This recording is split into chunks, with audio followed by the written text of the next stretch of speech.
Hi, so my name is Ray Ann. I'm one of the nurse practitioners here. That's probably easier for you to hear me. So I got a really interesting email with a video from one of my patients about deadlifts and like things to do, things not to do. Deadlifts, awesome exercise. I love it if you do it right. If you don't do it right, then you're going to see me more often. So one of the big things about working out's great for you just in general.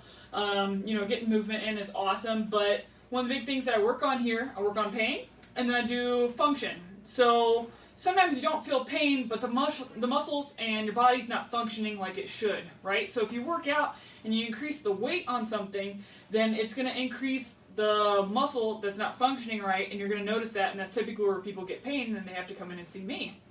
So one of the big things here that I like to do is once we get you out of pain is let's start working on function and getting that movement into that joint and getting it to do the things that it should.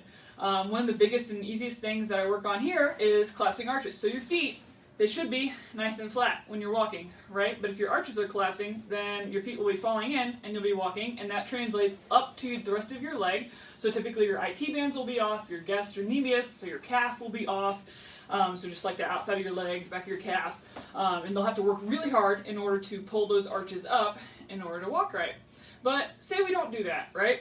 And say we keep those arches falling in on themselves, well then your body's going to have to compensate with that. Those muscles will go up the side of your leg and get really hard and start pulling your kneecaps over, so instead of your kneecaps going straight up and down in that groove like they should, they'll get pulled off to the side and you'll get that grinding and like popping and uncomfortable sensation when you're going up the stairs or kneeling down.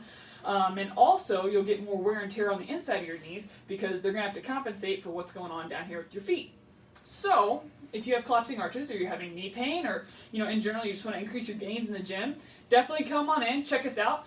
303-292-9992 or downtownshealthcare.com. Get on in here and let's get you feeling good.